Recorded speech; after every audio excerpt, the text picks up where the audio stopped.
substitution. With the signing of the Bipartisan Infrastructure Law by President Biden, Reclamation takes on a new opportunity to invest in our infrastructure and benefit the American public for the next generation.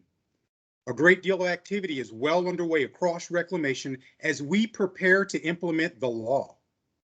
We are establishing a team to lead implementation and develop a plan that outlines how Reclamation will implement the law. These information sessions are designed to inform you and address your questions. We will provide updates today that address our mission areas. Topics will include water storage and conveyance, small storage and groundwater, and aquifer storage and source substitution. We plan on addressing as many questions as possible during the question and answer period today. Updated information about Reclamation's implementation of the law is always available at usbr.gov/BIL, BIL. And feel free to submit your questions or comments to usbr.bil@usbr.gov, and we will work to address your questions. We also have a growing list of frequently asked questions, and we hope that that is a helpful resource for you. We're committed to transparency throughout this process and appreciate your support of this historic opportunity to improve our nation's water infrastructure. At this time, it is my honor to welcome Commissioner Camille Kalimlin Tootin for opening remarks. Good morning. Thank you, Rob, and good morning to all of you out there. Certainly, the holiday season has come early for Reclamation. Any day we can talk about infrastructure. And so we are glad to be for you to be joining us today to continue our conversation about how Reclamation will be implementing the Bipartisan Infrastructure Law. As many of you know, the Bureau of Reclamation received $8.3 billion as part of the infrastructure law. And so our conversation today is just a continuation of those specific programs, as Rob mentioned, on storage, conveyance, and groundwater. I just want to, again, thank our Reclamation team. You'll be hearing from our MSO lead, Chris Beardsley. I'm sorry, you are not our MSO lead, Chris Beardsley. Excuse me for that. Our policy director lead. And I just want to thank again the Bureau of Reclamation team for quickly moving and implementing this law and really getting the information out there to all of you. So thank you, and look forward to continuing this conversation in the new year, and happy holidays. Thank you, Commissioner Tootin. We will now receive an update on our implementation plan, and I'm honored to introduce Reclamation's Director of Policy and Programs, Mr. Christopher Beardsley. Thank you, Rob. Good morning, everyone. As Rob and the Commissioner mentioned, I am Chris Beardsley, the Director of Reclamation's Policy and Programs Group in Denver. Under my portfolio, I oversee 5 divisions, including our Design, Estimating, and Construction Oversight Office, our Preparedness and Security Divisions, our Environmental Compliance Division, and most applicable to today's topic, our Reclamation Law Administration Division. Within the Reclamation Law Administration Division, 2 areas we focus on are 1, contracts and repayment, and 2, planning and economics. And both these areas relate heavily to today's topic. Now, as was noted in last week's stakeholder session, for those who might have attended that one, Reclamation has a legacy of historic engineering and construction achievements, and our infrastructure ranges from the geographically small to wonders of the modern world. Therefore, we are honored to be involved in Reclamation's implementation of the Bipartisan Infrastructure Law. Through the Infrastructure Law, policy and programs, and specifically those divisions, the Reclamation Law Administration Division with assistance from the Environmental Compliance Division, will be providing leadership related to many different sections in this historic piece of legislation. And furthermore, we will be utilizing as many existing programmatic and process structures as possible to reduce unnecessary burdens and find efficiencies. We look forward to engaging you along the way and closely collaborating with individuals in Reclamation's 5 regions, as well as Reclamation's leadership team, to ensure we are successful in our efforts. With that, I'd like to introduce Carrie DeRoll, who is a program analyst in our Planning and Economics group. Over the next 10 to 15 minutes, Carrie will provide information related to Section 40902 of the bill. That's related to water storage and conveyance. Section 40903 related to small surface water and groundwater storage. And Section 40910 related to aquifer storage and source substitution. Carrie, the floor is yours. Great. Thank you, Chris. Hello, everyone, and thank you for the opportunity to share this information with you today. We'll go to the next slide, please. So as Director Beardsley said, I'll be presenting on a few sections of the bipartisan infrastructure legislation. First, we have our surface and groundwater storage and water conveyance programs, of which the bipartisan infrastructure legislation establishes two, a continued funding source for previously authorized storage projects, as well as a competitive grant program for small surface and groundwater storage projects. So the first program is displayed on the screen for you here, and that is found in section 40902, and that is for surface water storage, groundwater storage, and conveyance projects. So the law authorizes $1.05 billion from fiscal years 2022 to 2026 for certain water storage and conveyance projects. To be eligible for funding consideration under this section, there must be a previously authorized feasibility study or construction project, and that includes any storage projects that have been previously named under Section 4007 of the Water Infrastructure Improvements for the Nation Act of 2016 that actually just expired.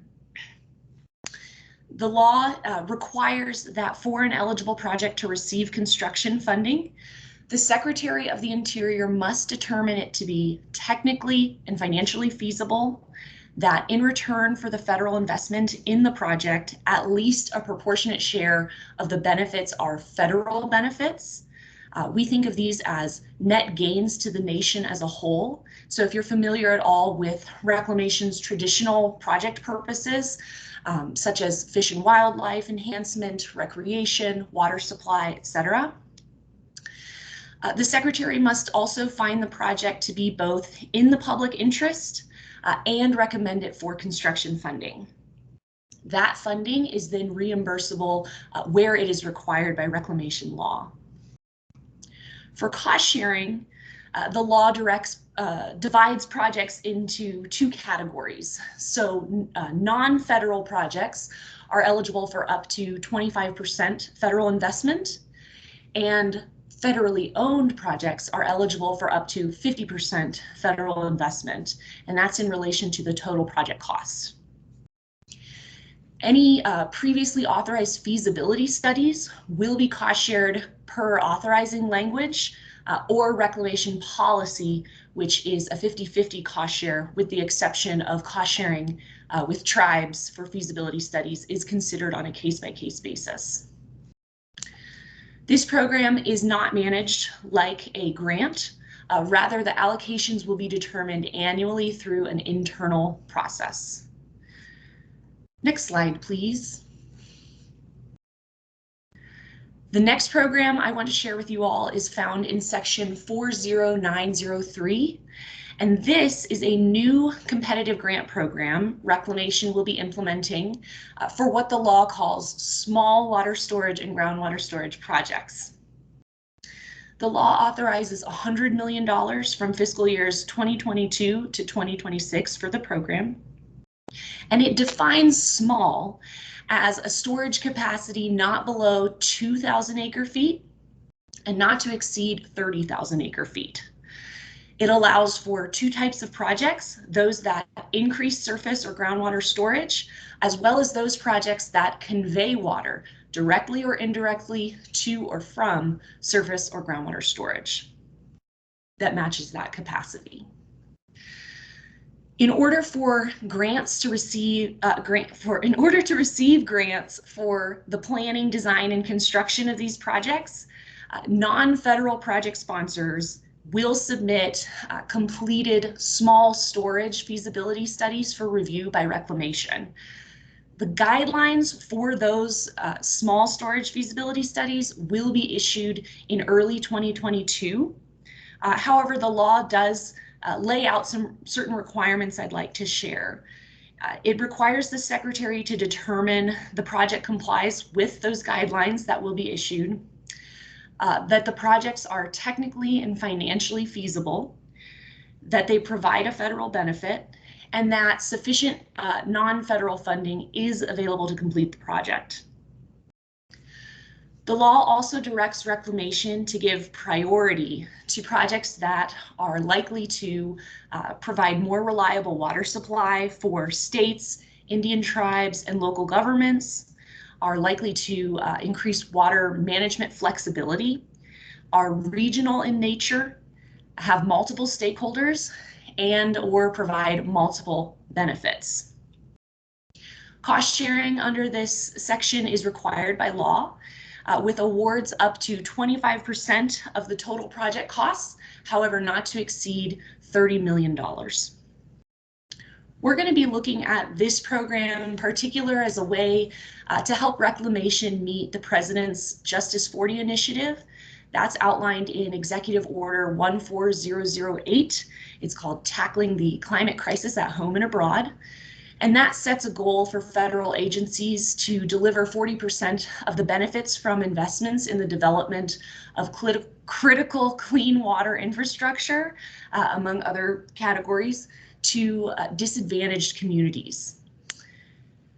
And for this program, we anticipate issuing a funding opportunity announcement in probably late 2022. Next slide, please. All right, so the last program I'm going to talk about today is in section 40910. The bipartisan infrastructure legislation does not explicitly provide funding for this section. However, it does establish Reclamation's authority and requirements for providing technical and/or financial assistance for what the law calls groundwater recharge, aquifer storage and recovery, or water source substitution for aquifer protection projects. The Secretary of the Interior, at the request of and in coordination with affected Indian tribes, states, or any public agency organized pursuant to state law, may provide that technical and financial assistance for these type of projects. The law requires that for a project to receive financial assistance funding, it must follow the requirements of section 40902 that I spoke about first. I'll reiterate those requirements, which are that the Secretary of the Interior has to determine the project to be technically and financially feasible, that in return for a federal investment in the project, at least a proportionate share of the benefits are federal benefits. So again, thinking of those net gains to the nation as a whole. The Secretary has to find the project to be in the public interest and recommend it for construction funding. That funding is reimbursable where required by Reclamation law. Importantly, this section requires that for a project with a total estimated cost of $500 million, it will only be eligible for construction funding if the project is authorized for construction by an act of Congress. Technical assistance under this authority will follow standard reclamation processes for when you're requesting such assistance. Cost sharing under this section follows requirements of section 40902 as well. And what that means is that non-federal projects are eligible for up to 25% federal investment, while federally owned projects are eligible for up to 50% federal investment. The feasibility studies that are cost shared will be, per any authorizing language or reclamation policy, which I said before is a 50-50 cost share basis, with the exception that cost sharing with tribes for feasibility studies is always considered on a case-by-case basis. So with that, I thank you for your time today. I'll turn things back over to our Policy and Programs Director Beardsley, and we look forward to your questions. Well, thank you, Carrie, for that presentation. I'd also like to take a moment to thank the following individuals. Matt Mossieri and Beth Hughes Brown, who are the co-leads for the infrastructure law implementation across Reclamation. Rob Manning and Peter Soth within our public affairs group, and Melissa Smith in our program and budget office, who helped greatly in putting this particular session together. I'd also like to thank the team in policy and programs who have been working extremely hard over the past few months in anticipation of this law being passed, so that we may be as efficient and effective as we can with its implementation. And lastly, I'd like to thank Commissioner Tootin for her comments and her valuable leadership as we take on this monumental effort. We know how important this is to you, and I'd like to assure you that this is just as important to us. We will now have time for your questions, and for that portion of the program, Carrie will also be joined by Carl Stock, manager of the Reclamation Law Administration Division. I'm lucky enough to work with Carrie and Carl on a daily basis, and I'm continually in awe of their collective experience. But first, to get more details about the logistics of the question and answer session, I will now hand the mic over to Rob Manning, who will also be joined by Peter Soth. Rob. Thank you, Mr. Beardsley, and thanks to all of our presenters today. As mentioned, at this time, we will address your questions. Please raise your hand using the hand icon at the top of the screen and state your name and affiliation when asking a question. Or you can submit your question by sending an email to usbr.bil@usbr.gov. And we're committed to addressing as many questions as we can during this limited time today. And with that, let's go to your questions. Peter? Rob, we're still waiting for a couple of questions to come in. We'll keep an eye out on that. Please make sure to raise your hand and we'll get your question answered right away. Okay, thank you. As stated, these information sessions are for you, and when we're committed to answering your questions during this time. And we'll stand by a little bit for questions.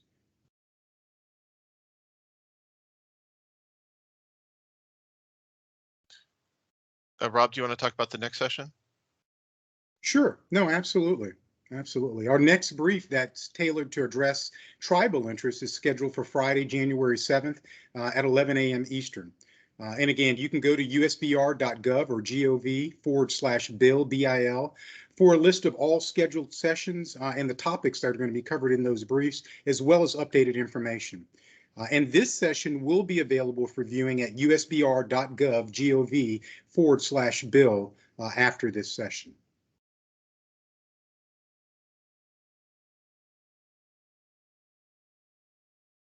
Does anyone have anything to add? We'll give it a couple more minutes here for questions to be submitted. And, we have a question, Rob. Okay, fantastic. Devin Reinerson, if you can unmute and share your affiliation. Hi, everyone. Devin Reinerson on for the Colorado River Indian Tribes today. I wanted to make sure there weren't any tribal leaders asking questions first. A question about the small water storage projects. Would that be able to be used to make changes to a BIA irrigation project? The BIA owns 18 irrigation projects that benefit tribes across the country. How would those interact?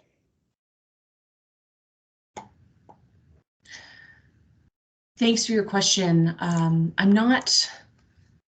I don't know that I have a great answer for you today. Carl or Chris, if you have any thoughts on that. Yeah, maybe we can get back a definitive answer to you, but just some initial thoughts is that the program talks about federally owned and non-federal. So BIA is obviously federally owned. So one of the things I think we could look at is, does the federally owned definition within the program cover non-reclamation federally owned projects? So we'll take that question under advisement and get back to you with a more definitive answer on that. And if if it is subject to, if it does meet the definition of federally owned, then obviously the cost share is only 50, or the federal government can cost share up to 50% under that category. I think under section 40903, the competitive grant program, we only have the one cost sharing distinction, but the question still remains, you know, it talks about a non-federal project sponsor, but we would have to determine it and get back to you on what the nature of the project itself would be in relation to that authority. Great. That would be great. I'd love to follow up offline. You know, for context, WaterSmart has been used to make efficiency improvements on the BIA system in the past, and so I think we're hopeful that the suite of programs can, through Reclamation, can be applied going forward. Yes, and maybe a follow-up point too is that the bill specifically authorizes the use of COVID relief funds for the non-federal cost share. So that's another point to consider on both of these programs, that the non-federal cost share can be covered with COVID relief funds.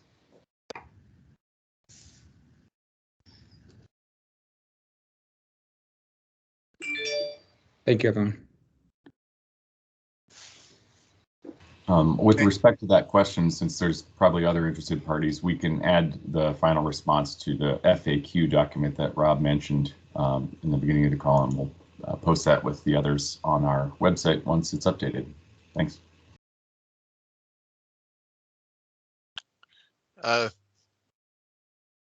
Thank you, Devin.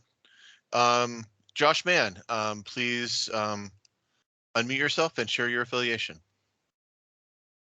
Good morning, everybody. Nice to see some familiar faces. I'm here on behalf of Isleta Pueblo, and I had some questions about I guess it was 40910 and the assistance for groundwater recharge, aquifer storage, and source substitution.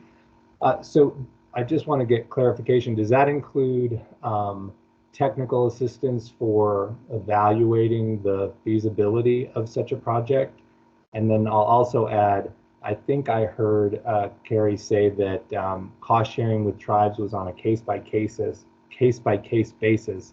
And I just want to make sure I heard that right, and maybe you could explain that a little bit more. Thank you. Thanks for the question. Well, 40910, right, what it says is that we can provide financial and technical assistance for those types of projects. So I think that we take that to mean likely the the evaluation of those types of projects as well. That being said, and if it were a feasibility study, those do require specific authorization. So that's a question we will have to answer on this, is whether this provides a sort of standing feasibility study authority. That being said, if it does, or if a project has existing feasibility study authority, then that cost share is determined by whatever the authorizing legislation would say, or if the authorizing legislation is unclear on that, we have reclamation policy, which would treat cost sharing on a feasibility study with tribes on a case-by-case basis.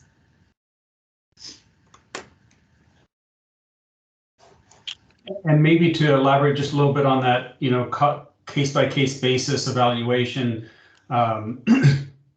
typically we have not required the same 50% non-federal cost share on feasibility studies when we've done those in conjunction with tribes.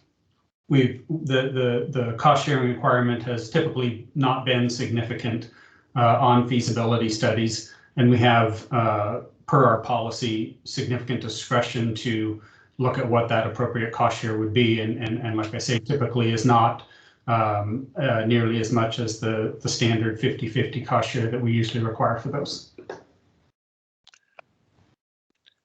Matt or Jeff, would you like to add anything to that?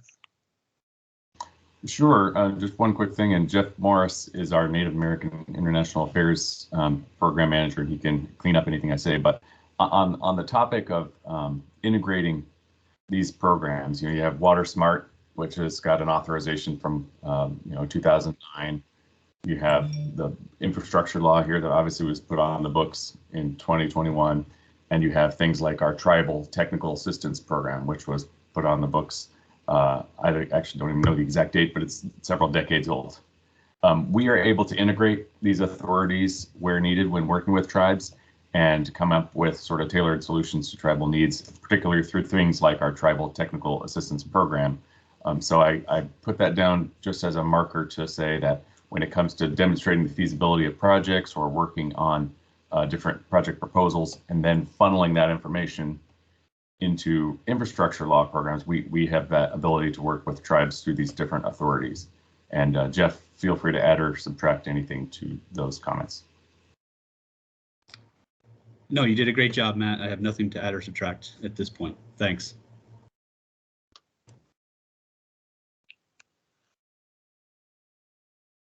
Thank you all. Are there any other questions?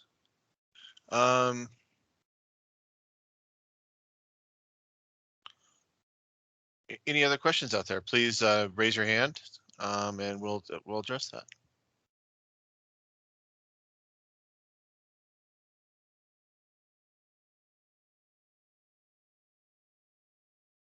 Again, you can feel free to submit your questions as well to usbr.bil@usbr.gov, and we'll work to address those as well. And as mentioned, we do have a growing list of frequently asked questions, and certainly those questions asked today will be added to that, but we hope that that's going to be a helpful resource for you, and that's always available to you on our website. Rob, we have one more question. Okay, Debbie, thank you. Please unmute yourself and share your affiliation.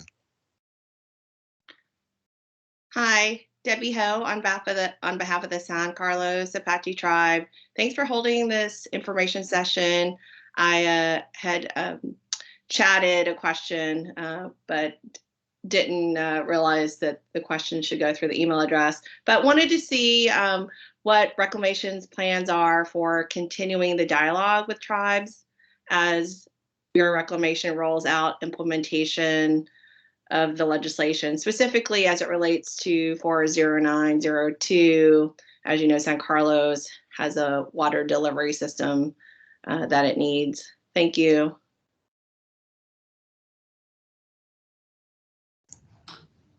Yes, I could, since your focus was particularly on section 40902, our suggestion would be we'd like to follow up with you about that with our Phoenix office. Carrie and I can reach out and talk through the specifics of what you're looking for and how we might be able to use the program under 40902 or potentially 40903 to assist on your particular case. Okay. I mean, are there any sort of anticipated timeframes for allocations of funding? I know there needs to be a process created and criteria and all that, but wanted to just better understand deadlines, timelines, that sort of thing.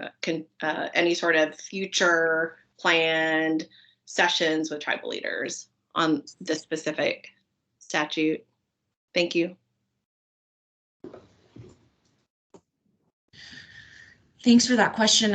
We will 40903, the small water storage grant program, that we are hoping to have guidance issued so folks can prepare those what the law calls small water storage feasibility studies. And we hope to have guidance for the public to review in early 2022 with a funding opportunity announcement in late 2022. As for 40902, those sort of larger scale water storage projects, we will allocate those on the funding for those projects on an annual basis. and it's not a grant program. However, we will sort of assess the eligibility under the law, and we tend, how we've managed the prior storage program, which is the way we more or less intend to manage this program, is, a sort of call to our regional offices for projects that they think should be funded under this section, and then we review those for eligibility with the requirements of the law, and then our reclamation leadership makes funding allocation decisions based on priorities of the agency, goals of the administration, as well as capability of the projects themselves. And that's an annual basis. I don't have an exact timeline for you, though, as of now. And we can talk more about whether we would want to have additional sort of conversations, or whether project-specific conversations might need to take place beyond general sort of topics. Can I add one point to echo that? Is with respect to tribal outreach and continuing the dialogue that the questioner asked about. One really positive development of these stakeholder sessions is we were able to pull in a lot more new email lists and pull in other emails from other lists and bring them into this infrastructure law outreach program that we're doing. We're going to sort of harvest a lot of that information. A lot of you are on this call as a result of getting those emails, and so we're going to be harvesting that information and using these addressees when we distribute information like funding opportunity announcements and the opportunity to comment on program criteria. So that's a positive, that if you're getting this notice, you're probably going to be getting other notices from us unless you hit unsubscribe. Another point I want to say about tribal dialogue, and again, Jeff Morris, feel free to add any color commentary to this, is Reclamation has, we have a Native American Affairs program, but we also have Native American Affairs program managers and program officers in all of our 5 regional offices and many of our area offices. We have about 24 area offices. So for those of you who know your tribal and Native American Affairs contacts in the Reclamation offices, keep them close, even if their job isn't, they're not the water smart coordinator or they're not the infrastructure law person. They're all going to be pretty situationally aware of these funding opportunities, or be able to connect you with the appropriate program officers for those funding areas. So between getting the messages from us and the existing ongoing dialogues that you have with your Native American Affairs contacts in our area offices, I think we will be able to keep a very open channel of communication on these programs and all of the infrastructure laws programs as we move through implementation. And Jeff, if I missed anything or said anything wrong, please clean that up.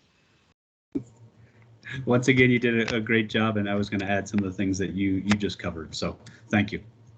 Sorry, I keep stealing stuff. Thank you, Debbie. Last call for any questions that you may have at this time. Yeah, I just wanted to add one point. This is Beth Hughes Brown. I'm not trying to cut off any more questions if anybody has them.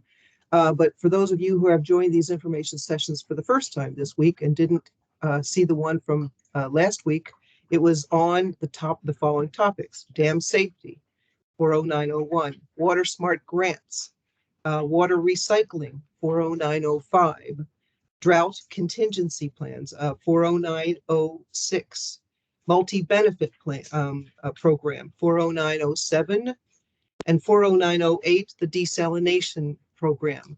The recording of that session is on our webpage. You see the address on the slide in front of you. Please feel free. We can't assume that you are able to make it to all of our sessions, but we definitely want you to get all of our information. This outreach is very important to us, as we hope it is to you. Thank you.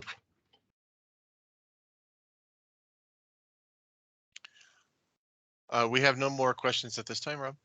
Okay, well said, Beth. Thank you so much. And thank you, Peter. And thank you for your very insightful questions. And many thanks to all of our subject matter experts. Again, on behalf of the Bureau of Reclamation, thank you for attending today's information session. We're dedicated to transparency throughout the implementation of the bipartisan infrastructure law. As mentioned and as displayed on the slide, our next brief that is tailored to address tribal interests is scheduled for Friday, January 7th at 11 a.m. Eastern. please go to usbr.gov/bill for the list of all scheduled sessions, the topics covered in those briefs, and an updated information, as well as the recordings for each one of these information sessions. And again, this session will be available for viewing at that site as well. We thank you for your partnership, and we thank you for your support, and we wish you a happy holidays. Thank you.